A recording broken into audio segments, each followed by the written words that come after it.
Bonjour et bienvenue à Urgence économique. Le comte de Montalembert disait « Vous avez beau ne pas vous occuper de politique, la politique s'occupe tout de même de vous ». Et il en va de même pour le projet de loi de finances, notamment celui de 2023, vu la nature des enjeux. Alors pour en parler en détail avec notre invité, on se retrouve immédiatement après le générique.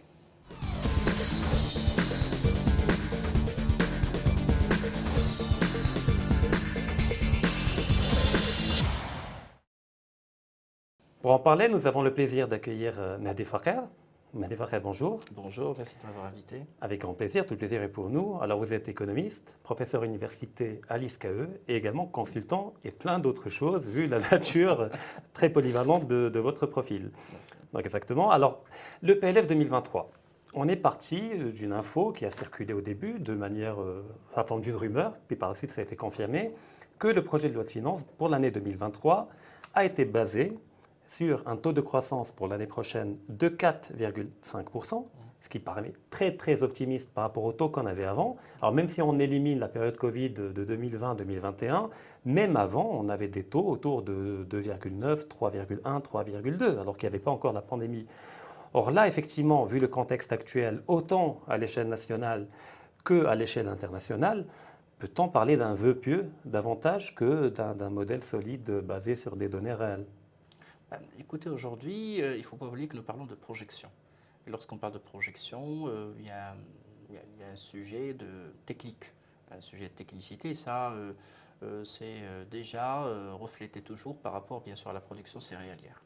Et à chaque fois qu'on pose cette question, on se dit que c'est la production moyenne.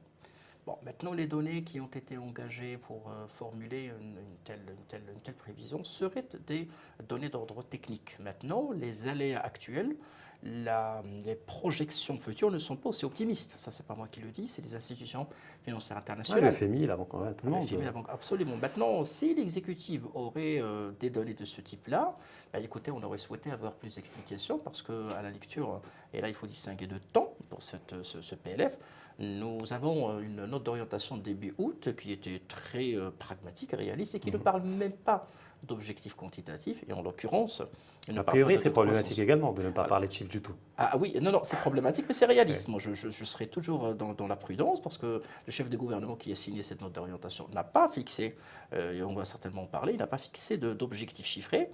Ben, il y a de cela pratiquement une semaine, nous avons un rapport émis par le ministère des Finances qui parle de 4,5%. Donc, qu'est-ce qui s'est passé entre-temps? Est-ce que les projections sont devenues aussi optimistes? Mais nous n'avons pas de données techniques pour pouvoir challenger. Nous allons attendre les chiffres du ACP. Oui, parce Comme, qu'effectivement, on a toujours l'éternel bras de fer entre bien les sûr, chiffres de l'HCP et du gouvernement. nous avons pratiquement quatre Et chiffres forts. ouais. Nous avons celui du HCP, ce qui est un chiffre statistique. Nous avons un chiffre de l'exécutif qui est un chiffre politique, il ne faut Oui. pas le dire. Nous avons un chiffre monétaire qui est celui de la Banque centrale. Nous avons un chiffre, je dirais, en dollars qui est le chiffre du Centre marocain de conjoncture. Également le FMI qui Bien sûr, le produit des FMI, estimations, des vous calculs savez que le internes. FMI il ne fait il fait un audit Ouais. et il fait des concertations et des consultations conformément aux accords qui sont signés par le Maroc, qui généralement s'alignent avec le chiffre qui est politique, qui est celui de l'exécutif. D'accord. Plus ou moins, avec quelques petites différences. Bon, maintenant, aujourd'hui, qu'est-ce qui s'est passé? D'autant plus que nous parlons de 4,5% avec une projection de baril de pétrole de 98 dollars. Donc ça, c'est très optimiste, avec bien sûr une production céréalière entre 70 et 80 millions, alors que nous venons de sortir de quelque chose comme 32 millions. Donc c'est l'éternelle problématique pour le Maroc, si nous n'avons jamais, malheureusement, nous ne considérons toujours pas la problématique de la sécheresse comme étant une problématique structurelle, une problématique conjoncturelle. Ça, c'est déjà un sujet de fond dans la projection. Ouais, mais après, Mehdi Fakher, si vous permettez, premièrement, la pluviométrie détermine la volatilité du taux de croissance davantage qu'elle ne détermine le niveau de taux de croissance. Parce qu'il y a quand même Absolument. une donnée structurelle, c'est-à-dire Absolument. l'industrie, les services, etc., l'agroalimentaire, c'est-à-dire l'agriculture transformée, mais la volatilité est déterminée par l'inflation. Pardon, par la pluviométrie. Le deuxième élément, c'est qu'effectivement, on retrouve un chiffre de baril estimé pour l'année 2023, on retrouve un prix du gaz estimé pour Oui, l'année c'est ça. 2023 à 700 dollars la tonne.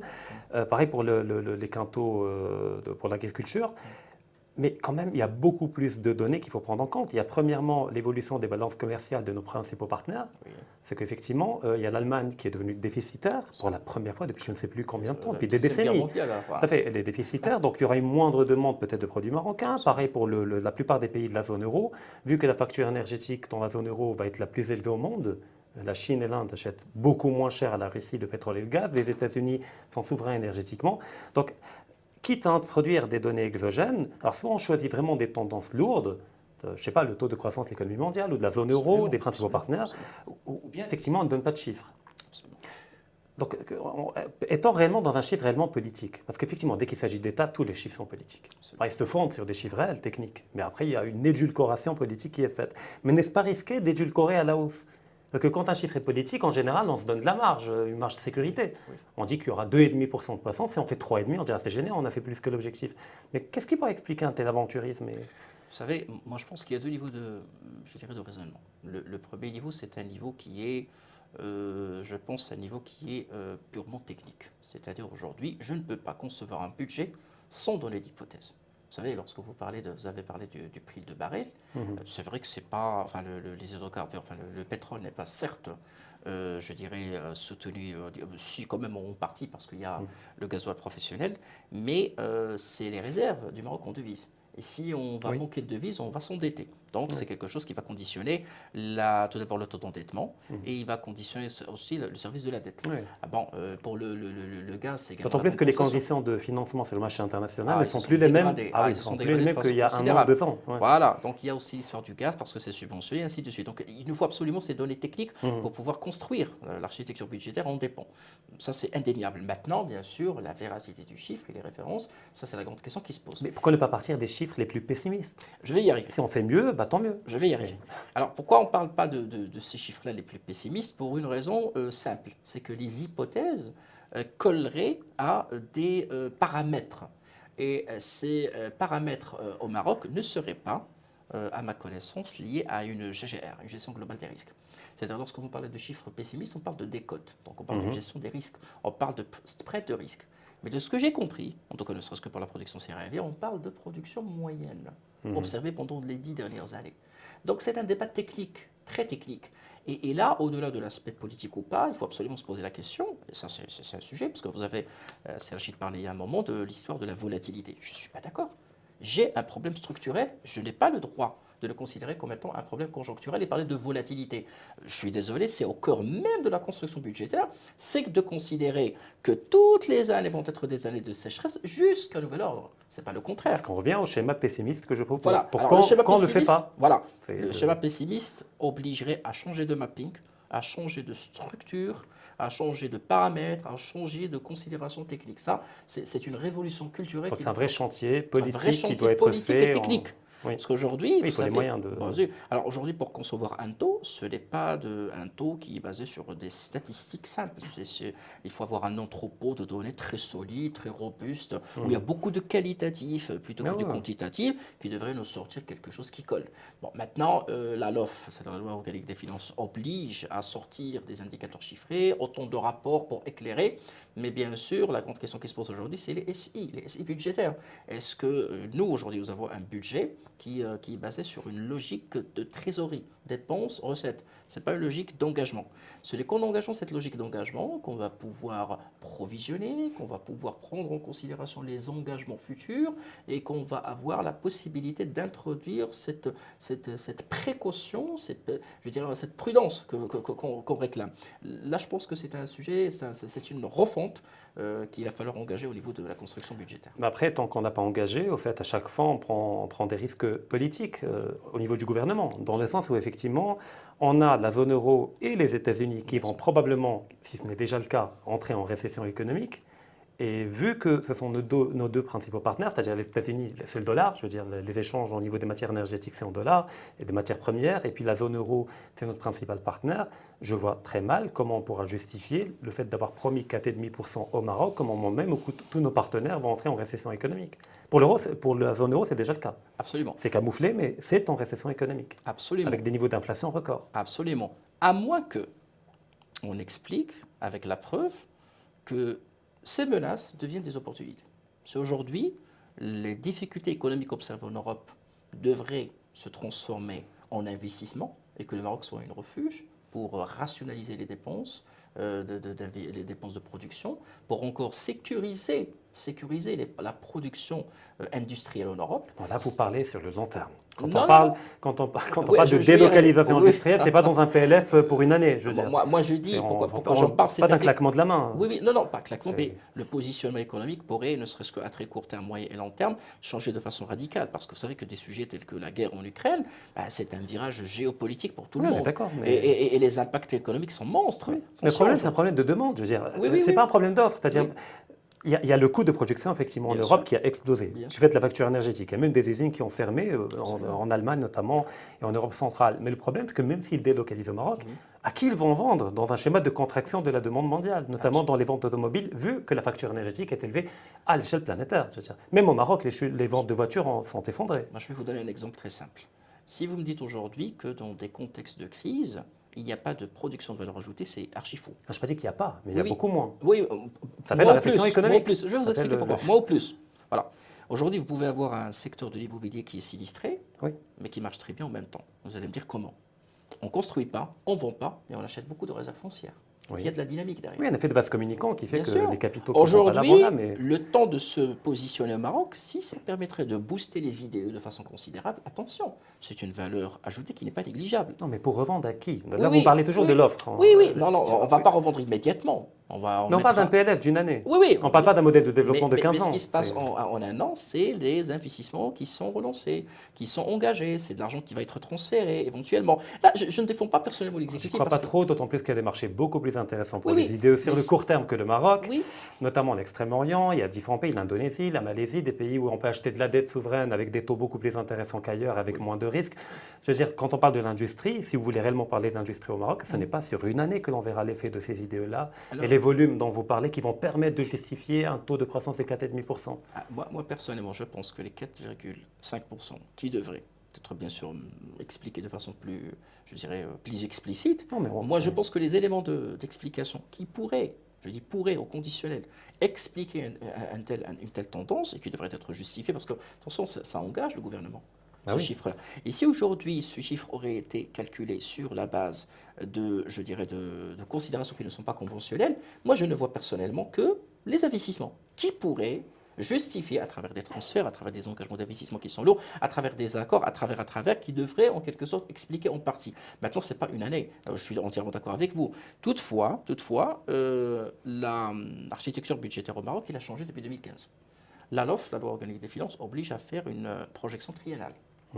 Et le rapport d'exécution budgétaire qui a été émis par le ministère des Finances, il le propose. Et que ce rapport explique clairement que le chiffre qui devrait être observé en 2023 aurait un lien avec 2024 et 2025. Sauf que nous voyons que ces chiffres sont... Et c'est là sa grande question, il faut voir celui de 2020. C'est-à-dire qu'il y a une stagnation. On reconnaît qu'il va y avoir une stagnation. Pire encore, on est en train de dire que les taux de déficit, le taux de déficit qu'on a, vous savez, le taux de déficit conventionnel qui est exemplaire, c'est 3,5% du PIB. Mais on parle de 5,9, de 6, de 7. Et attention, l'exposé du ministre de Budget parlerait d'une maîtrise à 3,5% grâce aux cessions des participations de l'État. C'est-à-dire on revient au modèle des années 90 Alors, où effectivement... mais je ne pense pas, je ne pense personnellement pas la privatisation de... qu'on va privatiser de la même façon parce que ça fait un moment. La dernière fois où l'État a plus grand-chose à privatiser. Je veux dire, on n'est pas dans le schéma des années 90 où Oui, l'État était omniprésent dans l'économie. Bon, il y a l'OCP, enfin, il y a quelques éléments, mais la RAM... je pense pas l'OCP. Bon, c'est le dernier fleurant qui pourrait être... Les derniers fleurants, on a stoppé et on a arrêté cette privatisation. Et la dernière fois, nous avons parlé d'une cession des participations de l'État. C'était une partie des actions de Maroc Télécom qui ont été cédées à un prix qui est très intéressant à un moment donné. Mais ce n'était pas une privatisation en soi-même, c'est une cession d'une partie des participations. Non, mais là, on se rejoint, c'est que même là, c'est une forme de fusil avec deux cartouches. Voilà. Vous tirez une fois, deux fois, je ne pense pas. Vous ne pouvez pas pérenniser avec ça une réforme et la financer sur le long terme. Vous le faites une fois. Je ne pense personnellement pas aujourd'hui. Pourquoi? Je vais vous dire pour deux raisons. Tout d'abord, les choses ont beaucoup mûri. Je ne pense pas qu'il y a vraiment du courage politique pour aller sur des privatisations comme c'était le cas. Et puis le privé marocain est beaucoup plus performant qu'avant. Bien sûr. Non, on a appris. Il y a des leçons du passé. On voit l'histoire de la Samir, on voit à gauche, à droite, puis l'opinion publique. Je ne pense personnellement pas qu'on s'amuserait à faire des sessions comme ça. Deuxièmement, il y a toute une réforme qui a été engagée. c'est la création de l'agence des participations stratégiques de l'État, qui aurait plutôt comme principale mission, tout d'abord, de réhabiliter financièrement les participations, et après décider. Donc si aujourd'hui l'État devrait aller sur des cessions de participation publique, ça devrait être avec bien sûr des conditions financières intéressantes. Et attention, et là je pense personnellement qu'aller sur des PPP, c'est mieux qu'aller sur des cessions définitives au secteur privé. Oui, on est Je ne suis d'accord. pas du tout d'accord. Donc là c'est une philosophie, une logique qui vient d'être mise en place. Il y a une loi, il y a la nomination de M. Zarnoun. Donc je ne pense pas personnellement qu'on ira sur une privatisation. Moi je serais très étonné si c'est le cas. Toutefois, ceci dénote parce que vous avez dit ça, il y a un objectif technique qui a été érigé en objectif, parce que pour moi c'est une préoccupation, j'appellerais ça un objectif technique, mais qui soit érigé en priorité budgétaire, c'est récupération des marges budgétaires. Oui, d'ailleurs, on va en parler tout à l'heure, sûr. par rapport aux 4 priorités de l'actuel PLF. Oui. Parce que, enfin, ce que je vais dire n'engage que moi, peut-être vous serez d'accord, mais je pense que l'actuel gouvernement ne se permet de formuler ce type de chiffres qui, d'après moi, sont fantasmagoriques, les 4,5%, que parce que il n'y a pas d'opposition politique pour le contester au bout d'un an. Je veux dire, quand même, il est hégémonique au niveau de toutes les chambres. Je veux dire, la chambre haute, la chambre basse, la chambre du commerce, à tous les niveaux. Ils ont la majorité quasiment absolue, sinon absolue. Et le fait est que dans l'immédiat, ça donne une forme de soulagement général au niveau de la population. C'est que une forme d'optimisme, ça permet une forme d'effet d'annonce. C'est un peu comme la Banque centrale. L'effet d'annonce. Voilà, quand elle annonce, ça permet effectivement Oui. de produire ce qu'on appelle une prophétie autoréalisatrice. C'est-à-dire quand on dit, ça remonte le moral, les gens investissent. Mais deuxièmement, même si ça ne marche pas, c'est pas grave. On a de compte à rendre à personne, puisqu'au Parlement, voilà, il y a 2, 3, voilà. Je caricature, mais il n'y a pas de... Je suis pas trop d'accord pour plusieurs raisons. Tout d'abord, le gouvernement n'est pas isolé, il ne fait pas ce qu'il veut. Il y a quand même une banque centrale qui émet aussi des rapports aussi valoureux. Il y a un des rapports, commissaire- pas oui, contraignants. non, pas contraignants, mais attention, sur le plan technique, ils ont un effet politique qui n'est pas à sous-estimer. Il y a le ACP aussi. Vous savez que les querelles entre les gouvernements... Enfin, celui qui tranche, c'est le Parlement. Bien sûr, les successives et le ACP. Il y a eu même des problématiques liées même aux attributions du ACP à un moment donné. Il y a également les hommes de l'art. Il y a une opposition, je dis politique, qui ne va pas... Je pense que l'opinion publique ne va pas être soulagée parce qu'il a entendu parler de 4,5%. Non, pas l'opinion publique, mais le monde des affaires, le monde des entreprises. Non, je ne pense pas. Je ne pense pas. Parce qu'avant tout, les affaires et le monde des affaires, c'est un vécu. Et vous allez voir des gens qui sont pragmatiques, vont dire oui, monsieur Fabré, elle a entendu 4,5%. Pour moi, ça fait du chaud et du froid, parce que moi, ce que je vois au niveau du terrain, c'est encore pire. Donc aujourd'hui, le gouvernement doit assumer la responsabilité politique de son chiffre, et il doit assumer les répercussions, parce qu'il ne faut pas oublier une chose, c'est qu'à partir de cette année, la Cour des comptes certifie les comptes de l'État, y compris les chiffres qui sont avancés par l'État, et également ses objectifs. Et qu'aujourd'hui, c'est passé à la loupe. Et si aujourd'hui l'État s'amuserait à avancer des chiffres qui sont irréalisables, sans donner des explications valables, non seulement pour la construction budgétaire, mais également sur l'exécution budgétaire, je pense que le coût politique et la facture politique risqueraient d'être lourdes. Les élections sont... attention, demain... Oui, c'est pas très loin, ça passe le temps. Voilà, donc là, il faut éviter, il faut apprendre des leçons du passé. Après, il y a une autre variable qu'on n'a pas pris en compte, qui n'a pas été évoquée, c'est que quand on parle du taux de croissance économique, du PIB, on parle du taux de croissance principalement nominal. Bien sûr. Sachant qu'il y a un niveau d'inflation qui est élevé, bien sûr, le taux de croissance réel peut être même proche de zéro, je veux dire, réellement. Voilà, donc lorsque vous me dites l'effet d'annonce, moi je vais attendre avec impatience les députés de l'opposition, je vais attendre également les analyses, je vais attendre le... C'est résiduel, l'opposition. Bien sûr, malheureusement, je veux dire, il n'y a personne. Certes résiduel, mais je pense personnellement que les choses ont mûri avec le temps. Et aujourd'hui, les débats, même au niveau des médias, attendez, c'est plus comme avant. Il y a vraiment un niveau qui est élevé, une certaine technicité. Je ne pense pas. Je ne suis pas d'accord, mais bon, moi je ne vois pas réellement une critique virulente. Enfin, pas maintenant, parce que écoutez, le PLF aujourd'hui, on ne l'a pas encore vu. C'est-à-dire le PLF aujourd'hui, c'est une note d'orientation réaliste. Attendez, moi je salue le gouvernement pour la note d'orientation. Pour moi, la note d'orientation, elle est excellente. Elle est bien. Alors franchement, j'ai rien à dire. Bon, il n'y a pas de chiffres. Certes, pas parce qu'il n'y a pas de chiffres, parce qu'on est en train de dire les 4 vérités. Les 4 objectifs, c'est les 4 vérités. On y arrive. Voilà. Le troisième, lorsqu'on me dit que le gouvernement est en train un petit peu voilà, moi je sais à quelle sauce je vais être mangé, parce que lorsqu'on me dit récupération des marges budgétaires, merci pour le cadeau et merci pour la sincérité. Qu'on revient par la suite dire, mais oui, avec la récupération, on va réaliser 4,5%, je vais poser la question. Attention, comment ça c'est la grande question. Donc, je pense que vraiment, l'heure de vérité serait le PLF fin octobre, le 20 octobre, qui va être déposé au Parlement. Est-ce que ça va être toujours 4,5%? Peut-être ça va changer. Oui, ça va changer. Donc là, effectivement, mais moi je pense que la note d'orientation, elle est importante. Elle est très importante. Et en l'analysant, je pense qu'on peut dire beaucoup de choses. Voilà. D'accord. D'ailleurs, vous avez parlé effectivement des 4 priorités majeures du prochain PLF pour l'année 2023. Donc, il y a premièrement le renforcement de l'État social. Donc, on parle de la généralisation des allocations familiales, on parle de la réforme de la santé, on parle de l'accélération de la mise en œuvre du registre social unifié. Bon, ça fait un bon bout de temps qu'on en parle, espérons que effectivement ça va être enclenché. Le deuxième pilier ou la deuxième orientation, c'est la relance de l'économie par le soutien à l'investissement. Donc là, on parle de la fiscalité, de différents éléments. Comment va-t-on permettre aux privés d'investir plus massivement? Il y a la consécration de la justice territoriale ou spatiale, donc renforcer la dynamique de la régionalisation, notamment au niveau économique, peut-être la réforme des CRI, on verra. Et enfin, le rétablissement des fameuses marges budgétaires. Voilà. Donc, quelqu'un qui lit tout ça, il dit, bon, les 3, je signe maintenant, d'accord, c'est génial, c'est parfait. Mais le 4e, c'est un peu le en même temps. C'est l'ordre de Macron, je veux dire. En même temps, on relance, mais en même temps, austérité. Donc, on ne sait plus sur quel pied lancer. Moi, je vais être. Enfin, ce n'est pas pour jeter des fleurs à l'exécutif. Moi, je dirais que c'est. Il n'a pas besoin. Non. Il peut faire un autojet de fleurs. Ça, c'est bien pensé, bien dit. Je vais dire pourquoi. Tout d'abord, il y a des chantiers d'État. Le gouvernement ne peut pas se dédouaner des chantiers d'État. D'ailleurs, il y a une impulsion royale par rapport aux 3 premières dimensions. Bien sûr, il y a des chantiers d'État. Il y a bien sûr des engagements de l'État et que le gouvernement doit suivre. Et que Dieu merci, on est en train de faire mûrir un petit peu notre système politique, parce que ça fait un moment qu'on est en train de parler d'engagement d'État. Et on sort un petit peu de cette monotonie, de dire le gouvernement qui parle, le ministre qui vient pour changer ce qui a été fait avant. Il y a la cyclicité démocratique qui est bonne, mais il faut qu'en filigrane, il y ait une dynamique de longue durée qui est celle de l'État, indépendamment de la couleur des gouvernements. Sachant que l'institution parlementaire est impliquée pour voter les lois cadres, en l'occurrence. Et ça, c'est bien. Maintenant, lorsque vous me dites 3, c'est bien, on s'inscrit pleinement au niveau des chantiers de l'État, mais on vient en dernier pour dire qu'il faut préserver les marques. Moi, je suis d'accord en tant que technicien. Non, mais dans l'absolu, l'orthodoxie budgétaire, oui. Non, pas dans l'absolu. Mais même sur le plan politique, je vais vous dire pourquoi. En maintenant, en préservant, en entretenant ces marges budgétaires, on garantit la souveraineté économique de notre pays. Et la capacité à pérenniser dans la durée la soutenabilité des réformes. Par rapport à nos ressources. Oui, bien ça, c'est important. Et c'est là le problème, c'est que malheureusement, la soutenabilité des réformes pourrait ne pas être garantie avec les ressources actuelles. Oui. Voilà. Aujourd'hui, ça nécessiterait, je vais vous donner un exemple très simple, ça nécessiterait des alternatives politiques, beaucoup d'innovation. Exemple simple, la prévoyance sociale, la généralisation. Il y a déjà un problème de fond.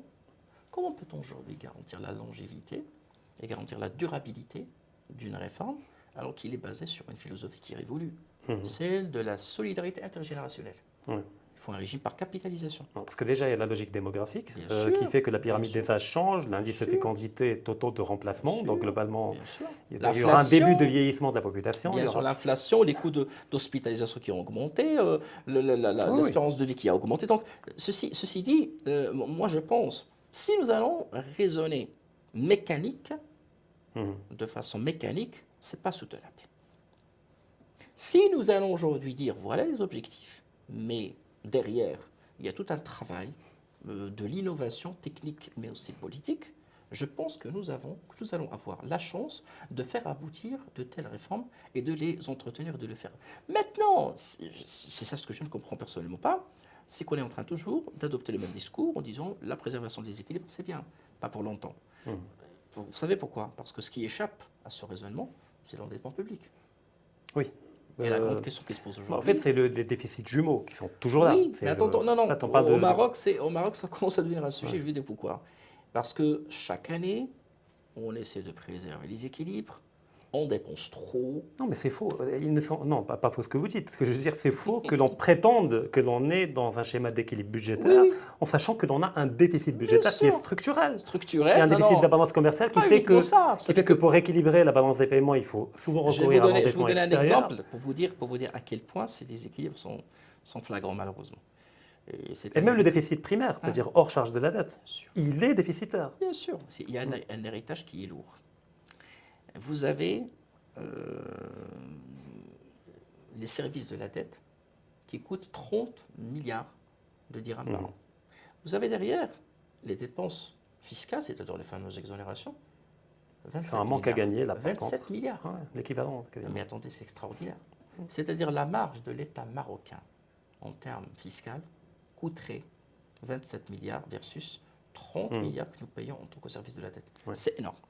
Après, c'est un choix politique d'orientation économique pour l'export, etc. Mais attendez, comment voulez-vous aujourd'hui, et là vous avez parlé de la partie fiscale, vous m'avez posé la question directement tout à l'heure. Écoutez, la fiscalité, soit que c'est un levier de développement socio-économique, soit c'est un poste budgétaire. Oui. C'est l'un ou l'autre. Ça ne peut pas être. Alors aujourd'hui, à comprendre, enfin, à lire ces chiffres, je suis désolé, on est sur une histoire d'équilibre budgétaire. C'est vrai que il faut vraiment faire engager beaucoup de réformes, enfin beaucoup d'actions pour réformer notre fiscalité. Ça va nécessiter beaucoup de travail, c'est vrai. Mais aujourd'hui, nous nous posons la question sur le résiduel. C'est qu'on est en train tout simplement de cumuler un endettement et un déficit structurel qui va malheureusement un jour. Il faut rappeler que chaque déficit est une dette. Bien sûr. Il faut que les gens l'intègrent définitivement. Quand ils entendent déficit, ils doivent entendre une nouvelle dette qui vient s'ajouter au stock de la dette. On s'endette. Tout à fait. Ben oui. Donc de ce fait-là, ce déficit cumulé engendre un endettement qui est en train de grandir. La grande question qui se pose aujourd'hui, quel est le taux d'endettement? Le gouvernement communique surtout sur l'endettement du Trésor. Mais à mon avis, il faut parler surtout de l'endettement public qui englobe les garanties des par établissements. l'État. Le dernier chiffre qui a été calculé en la matière, c'était celui de la Cour des comptes en octobre 2018, qui était de 92%.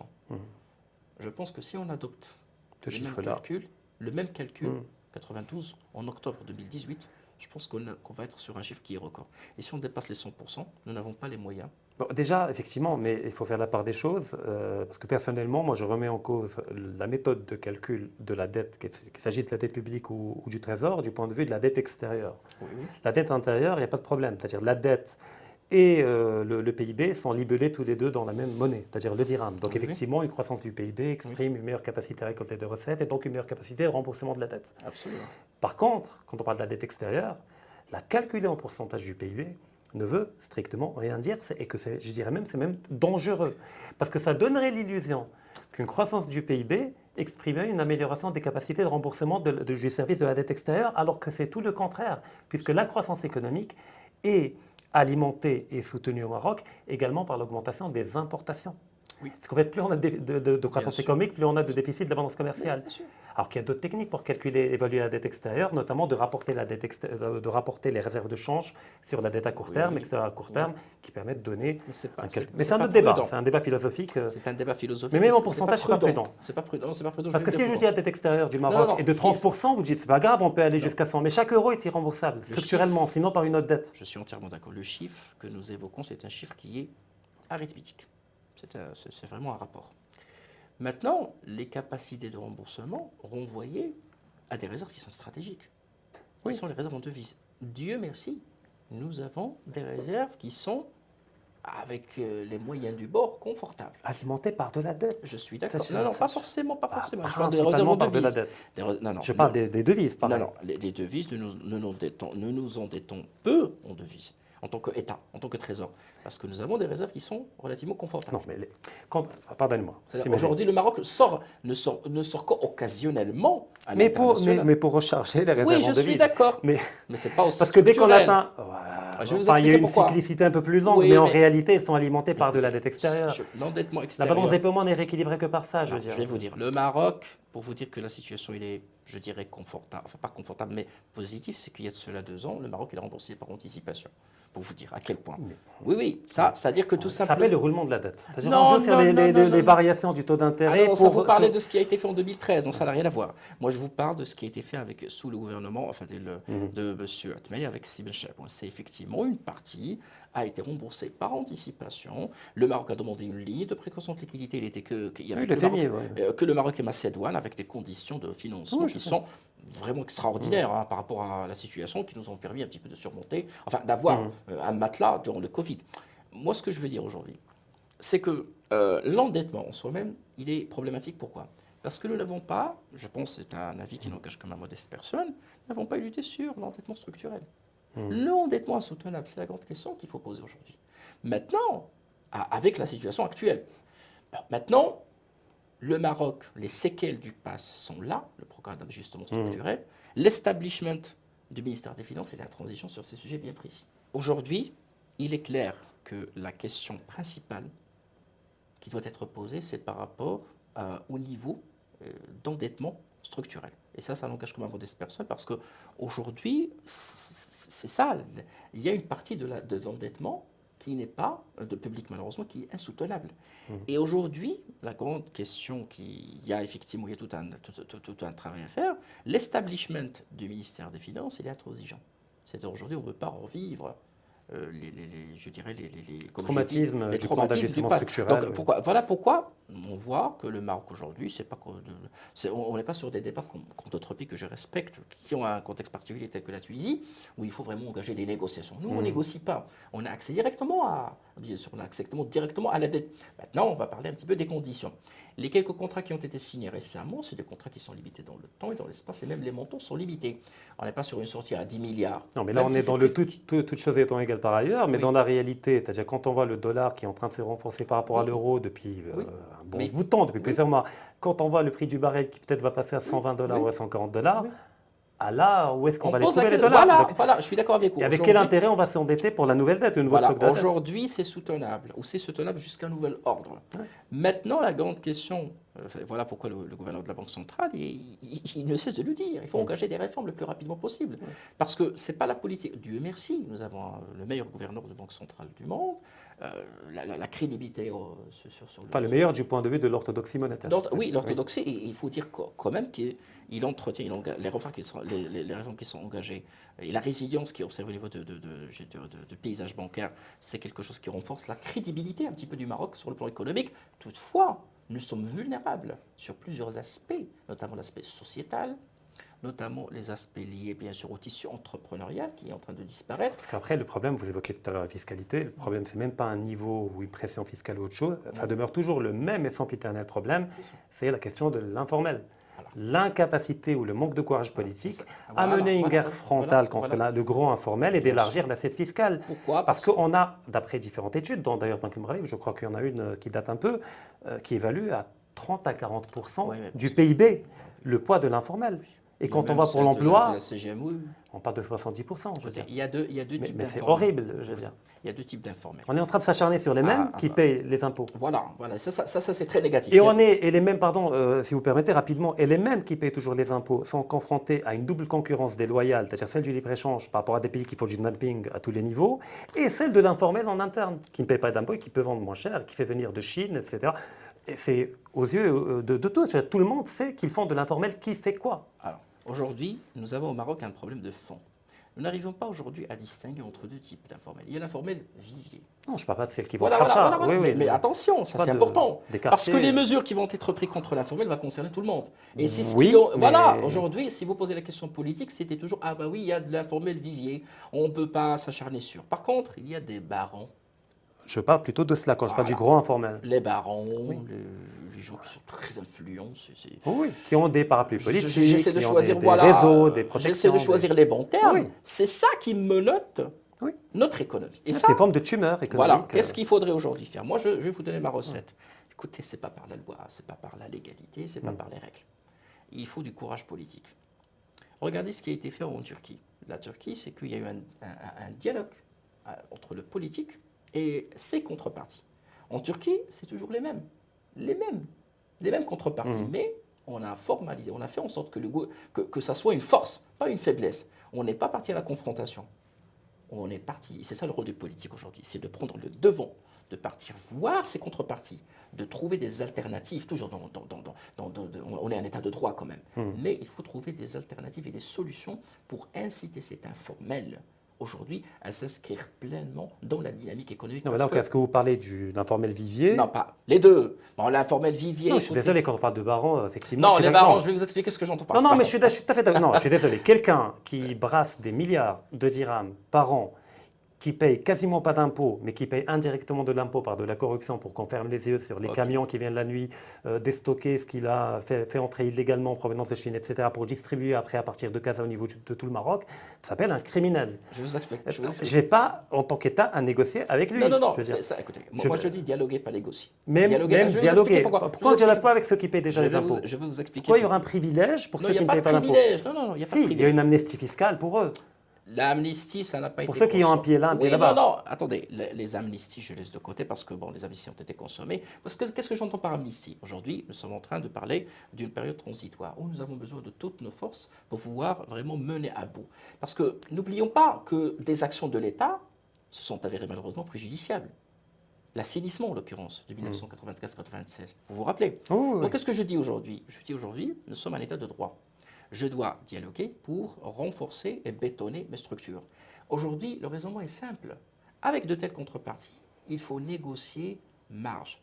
Comment convaincre de telles contreparties qui vont gagner plus, beaucoup plus, devenir encore plus riches, leur garantir en quelque sorte leur rentabilité, profitabilité, tout en respectant... Admettons, vous l'avez fait, oui. Ils ne veulent pas. Comment ça, ils ne veulent pas? Ils ne sont pas convaincus. Donc, moi, je n'étais pas convaincant, je n'ai pas ajouté... Non, mais vous partez de l'idée que votre vérité, qui est celle de l'égalité payante, est forcément gagnante par rapport à l'informel, oui. Alors qu'eux, ils sont convaincus qu'ils profitent d'une situation de rente en ne payant pas d'impôts, et peut-être qu'ils ne veulent pas de cette transparence-là dont vous voulez pour eux, en tant qu'État. Non, attendez. Aujourd'hui, lorsque je parle de transparence, je suis en train de parler de sécurité, de garantie.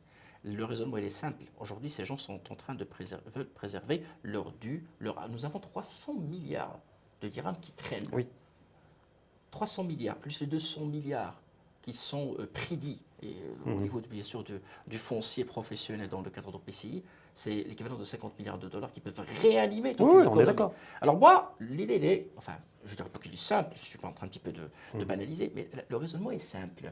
Comment faire pour convaincre ces gens qu'ils vont gagner, ils vont garder ces privilèges matériels, cet argent, cette force, tout simplement, en respectant la loi. Je pense que c'est le challenge. Parce que si vous posez la question, ce n'est pas une question de discrétion, quoi que ce soit. C'est une question de garantie. Si je ramène mon argent à la banque, il va refuser. Si je ramène cet argent, il faut que je m'explique vis-à-vis du fisc. Comment faire en sorte que nous apportons les garanties nécessaires dans un état de droit? C'est ça l'innovation politique, pas technique.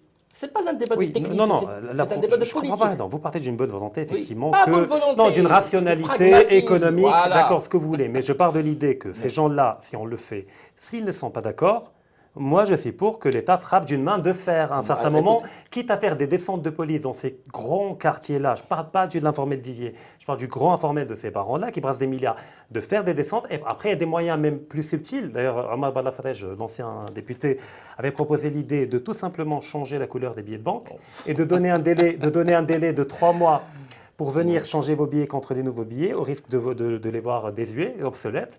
Et là, tout le cash va sortir des égouts. Je ne suis pas d'accord. Non, je ne suis pas d'accord. Je vais vous dire pourquoi. Je ne suis pas d'accord. Aller à la confrontation, je ne suis pas du tout d'accord. Donc on emprisonne celui qui vole. Non, c'est pas des. Non, je ne suis pas un exemple simple. Le petit voleur qui vole un sac à main, qui mérite la prison. Moi, je suis pour. Mais lui, il part en prison. Celui qui vole l'État, qui vole l'hôpital public, qui vole indirectement l'éducation, lui, il faut aller être gentil avec lui, le convaincre. Non, je n'ai pas dit gentil. Non, le convaincre, la rationalité. Je vais vous appeler. Non, il faut y aller doucement. En janvier 2019. Pourquoi avec eux il faut aller doucement. Et pas avec les voleurs des bandits de grand chemin. Je vais vous expliquer pourquoi. En janvier 2019. Il y a eu des manifestations, des commerçants contre la facture. Je sais, je me rappelle de Codéa, de Bauma. Et l'État a reculé. Attention, l'État n'a pas reculé. Enfin, l'État, il n'a pas reculé, il y a eu un... Parce que l'État n'a pas reculé. Oui, l'armée n'a pas perdu, la bâtie en retraite. C'est toujours au niveau de la loi, il y a un texte d'application qu'on attend. Donc aujourd'hui... Attends depuis quand oui, ok, mais l'année d'après... Ça s'appelle comment? Ça ne s'appelle pas reculer? Non, c'est pas reculer. Reculer pour mieux sauter. Après, il y a eu CPU. Non, après, il y a eu la... Non, on attend de sauter, mais la facture électronique n'est toujours pas appliquée. Après, il y a eu la CPU, la contribution professionnelle unique. Le forfaitaire sans avoir à apporter plutôt à rendre compte, c'est plus le cas. Aujourd'hui, CPU, vous déclarez et vous êtes éligible au contrôle. Donc, il y a eu quelque chose qui ont été fait de façon intelligente, doucement. Donc, qu'est-ce qui est le plus rentable pour l'État? La première formule ou la deuxième formule? La deuxième, bien sûr, parce qu'il faut voir il faut voir un petit peu les calculs. combien je paie pour la première, ou c'est forfaitaire, c'est sur... Le forfait, c'est pas parfois rentable pour l'État, le Non, non, forfaitaire. parfois, oui, c'est pas du tout rentable. Le deuxième, c'est plus rentable. Mm. Pourquoi? Parce que c'est adossé à la production, c'est adossé à un chiffre d'affaires. Donc aujourd'hui, moi, le plus important pour moi, c'est qu'il faut beaucoup de courage, de l'innovation politique, parce que nous ne pouvons pas, nous avons un vécu. Moi le pass et plutôt l'assainissement sont des épisodes qui sont très dramatiques dans l'histoire de notre pays, qui nous ont coûté beaucoup plus cher. Moi, j'aimerais bien que le C'est parce que politique... ça a été mal fait. Oui, Mais ça a été mal fait. c'est pas un Moi, je- problème dans l'idée en elle-même. Oui, non, non. C'est peut-être la méthode. non, La non, méthode qui est problématique. Moi, aujourd'hui, j'aimerais bien que le politique soit plus intelligent, plus novateur et qu'il trouve des alternatives pour tout simplement gagner du temps haut que précieux et qu'il puisse préserver je dirais un petit peu des marges et des ressources haut que précieuses. Moi, je pense que c'est un sujet et c'est un débat qui est politico-politique. Bon, malheureusement, on est limité par le temps, mais Oui. espérons que le gouvernement commence par tester votre méthode, et si ça ne marche pas, qu'il passe à la mienne, qu'on dira. Absolument. Donc, merci infiniment, Mehdi Fakher, Merci à vous. pour votre présence, pour vos lumières et éclaircissements par rapport à cette thématique très technique, mais que vous avez réussi à rendre plus clair pour nos éditeurs, pas forcément tous initiés à l'économie et à la fiscalité. Et je remercie également tous les gens qui nous ont suivis, et je leur donne rendez-vous la semaine prochaine pour un nouveau sujet avec un nouvel invité. À très bientôt.